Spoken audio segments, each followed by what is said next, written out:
Selamat pagi para kawan-kawan petani seluruh Indonesia, khususnya petani kakao yang berada di Kabupaten Kolaka. Jadi pada kesempatan ini kita berada di salah satu lokasi perkebunan petani kakao yang berada di desa Iwemenda.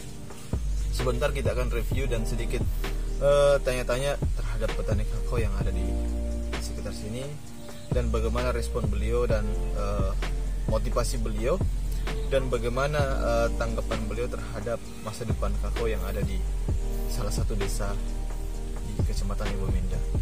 Dan pada kesempatan ini kita sudah lihat kondisi kebun beliau sangat luar biasa, kondisi buahnya sangat melimpah dan di lingkungan berada di tengah perkampungan ini bisa membuktikan bahwa kakao itu masih bisa tumbuh kembang dan menghasilkan, dan cukup luar biasa sebagai petani kakao yang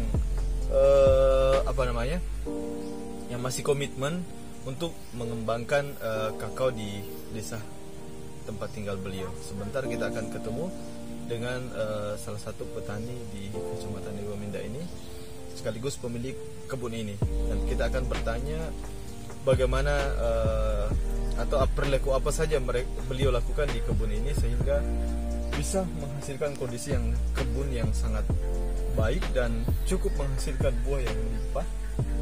Seperti yang kita lihat kondisi atau di bulan saat ini di mana di masa sekarang ini buah produksi yang menurun, tapi di kebunnya masih menghasilkan. Oke, nanti ketemu kita di diskusi berikutnya bersama petani pemilik kebun ini. Oke, sekian. Assalamualaikum warahmatullahi wabarakatuh.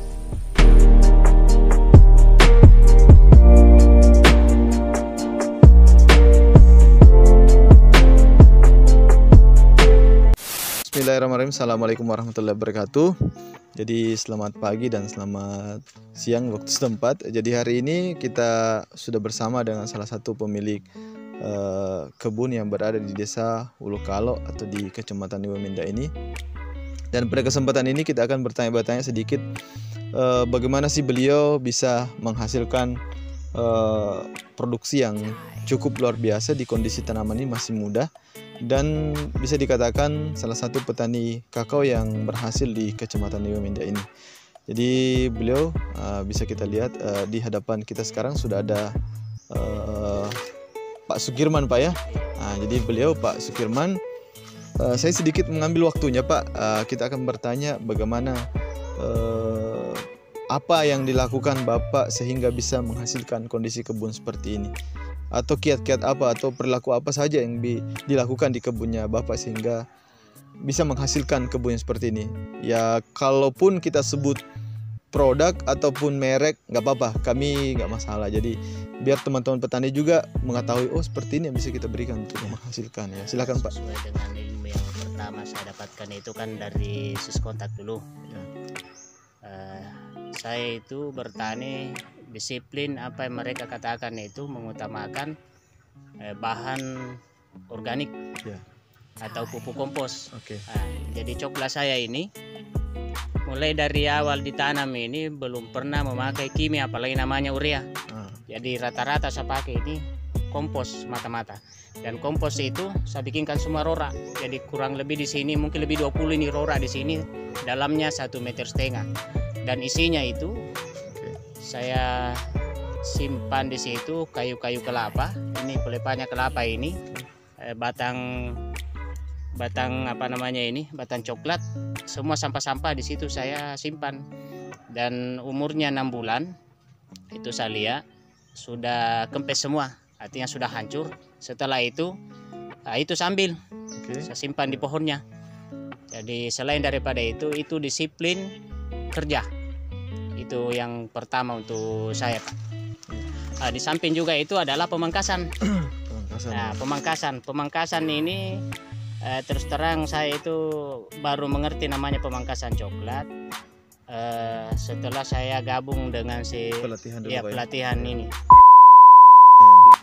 Jadi situ baru saya mengerti, dan alhamdulillah saya mati ini hari demi hari, karena ini coklat saya ini ada umurnya belum cukup 2 tahun.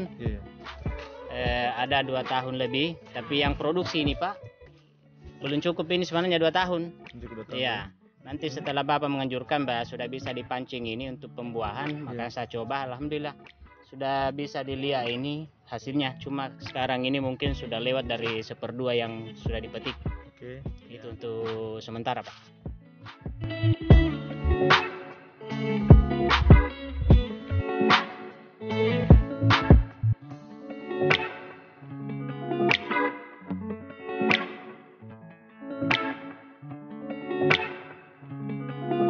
Kondisi tanaman ini memang masih kategori masih muda Iya.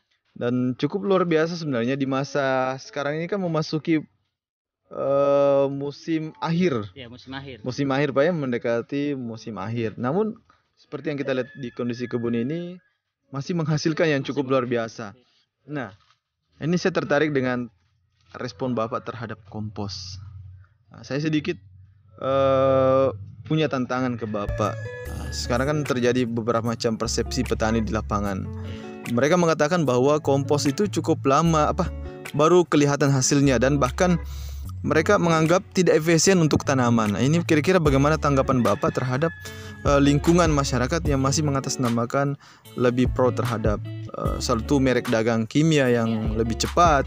Ini kira-kira bagaimana memberikan pemahaman yang tanpa menjatuhkan seperti itu? Bagaimana? Dia tidak ini langsung respect untuk ini kompos karena dia mau melihat langsung, secara langsung. Begitu dia mau nanti dia lihat orang berkembang, berhasil, baru dia spontan juga mau ini, sehingga dia paksa untuk ini pakai pupuk kimia. Nah, kalau saya tidak, memang itu mulai dari awal saya pakai pupuk kompos, itu yang nomor 1 itu. Jadi kalau itu tadi asumsinya bahwa langsung ini baru kita nanti dilihat berhasil baru langsung kita mau secara spontan dia ini tidak bisa memang Pak. Jadi memang memerlukan waktu yang cukup lama dan kesabaran. Yaitu tadi saya katakan bahwa untuk cepat bisa berhasil kita itu memang untuk bertani harus disiplin. Disiplin waktu, disiplin pekerjaan. Itu. Untuk sementara itu. Oke. Kembali lagi ke topik yang lain Pak, ini terkait masalah GAP, kalau orang sebut lebih ke perlakuan kita terhadap kebun kita. Nah, sekarang kan banyak petani yang berpikiran bahwa ketika kita melakukan pemangkasan itu justru mengurangi produksi. Bahkan masih ada sebagian petani yang mengatakan kakao itu ada beberapa jenis yang tidak perlu melakukan pemangkasan. Kira-kira bagaimana respon Bapak, ataupun bagaimana transfer ilmu ke petani biar mereka bisa mengikuti Bapak seperti yang kita lakukan di kondisi kebun yang sekarang? Petani saya lihat di sini, karena ini di Wemenda kan ini kebun ini sudah banyak mencontohi beberapa desa. Ya, alhamdulillah. Ya, sekecamatan Wemenda ini sudah banyak, bahkan sudah banyak diekspor keluar ini. Jadi kalau menurut saya, kalau yang namanya itu itu tadi pemangkasannya ini, kalau banyak tangkainya banyak buah itu aturan dulu. Betul. Tapi kalau aturan sekarang ini sepertinya petani itu sudah tidak percaya lagi bahwa banyak tangkai banyak buah, terus terang, karena saya sendiri mengamati, setiap saat itu saya menganalisa itu, ternyata memang dalam satu batang coklat itu tangkai itu memang ada yang produktif, ada yang tidak. Jadi buat apa kita simpan kalau memangnya tidak produktif? Jadi kita harus tentukan. Jadi petani sendiri itu harus menentukan bahwa ini tangkai bisa produktif, ini tidak bisa. Jadi buat apa kita simpan itu kalau memangnya tidak produktif? Bahkan itu akan mengambil saja banyak makanan atau pupuk di situ. Jadi saya pikir itu Pak, sangat rugi kalau kita simpan banyak tangkai, tidak ada gunanya. Kedua, coklat juga itu saya lihat cepat kurus kalau terlalu banyak tangkai. Terlalu banyak tangkai, sementara sumber makanan kan di bawah saja. Banyak yang di situ yang membutuhkan. Analisa saya untuk pemangkasan itu, saya ambil dulu waktu pertama saya belajar pemangkasan, modelnya ini adalah model P atau Y. Itu dia. Dan setiap 50 cm atau 60 cm saya potong. Jadi situ lagi saya bikin cabang lagi. Bikin cabang supaya setiap dipotong itu pasti ada lagi situ bakal cabang. Terbentuk lagi pintil buah. Di situ saya lihat, jadi itu yang menyebabkan sehingga buahnya banyak. Ya, dan terus terang Pak, ini coklat berbuah pertama saja itu satu tangkai saya lihat itu, karena pegawai juga di sini sudah banyak yang datang, guru-guru sudah banyak melihat langsung ini. Dia sendiri yang hitung satu tangkai itu, kadang saya lihat itu 50 biji lebih. Jadi kalau 3 itu tangkai besar itu yang memang untuk produktif itu, 3 tangkai cabang besarnya itu sudah menghasilkan 150 buah. Jadi untuk sementara ini kakao ini masih 25% menurut saya Pak ini buahnya ini sekarang. Ya, karena di segi apa namanya, dari faktor umur juga. Karena dia kan baru berapa tahun ini, ada 2 tahun, ada kurang dari 2 tahun. Jadi saya kurang tahu nanti ini ke 3 tahun depan, ke depannya atau 2 tahun ke depan ini. Mungkin dia sudah mencapai 3 kali lipat dari ini Pak. Minimal, iya Pak, minimal. Cukup inspirasi sekali teman-teman pemuda dan petani kakao. Jadi beliau tadi Pak Sukirman ini sebagai salah satu juga bisa dikatakan publik di desa beliau, membawa promosi kakao untuk berjaya lagi Pak ya. Jadi ini sebagai penutup dan sebagai kesimpulan buat teman-teman petani. Hari ini jangan berpikiran persoalan harga menjadi semangat kita tidak mau lagi menanam kakao. Sebagai pesan beliau tadi mengatakan, kalau Bapak tidak bisa memburu harga yang tinggi, ayo kita buru produksi untuk mendapatkan hasil juga yang tinggi. Nah, ini saya tertarik dengan kata-kata beliau karena baru kali ini saya mendengarkan motivasi seperti ini dari salah seorang petani yang tidak terlalu memikirkan harga harus melambung tinggi baru mau melakukan. Akan tetapi kalau harga kondisinya tidak stabil, contoh di bawah rata-rata harga, tapi ayo kita buru produksi untuk mendapatkan mendapatkan hasil yang banyak juga, kan seperti itu.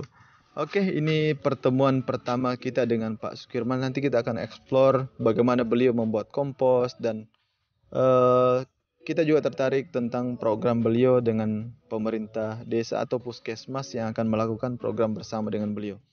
Kami sebagai pemerhati kakao sangat termotivasi dengan salah satu petani di desa yang punya ide dan kreativitas di kebunnya tanpa ketergantungan dengan pupuk merek dagang atau kimia yang sekarang kesulitannya dijangkau Pak ya. Masih beberapa yang merasa kesulitan jangkau pupuk. Tapi beliau punya inovasi untuk mengembangkan yang ada di kebunnya, dikembalikan lagi untuk makanan tanamannya. Oke, sekian dulu pertemuan kita di sesi tanya jawab dengan salah satu petani kakao. Nanti kita bertemu di sesi berikutnya. Assalamualaikum warahmatullahi wabarakatuh.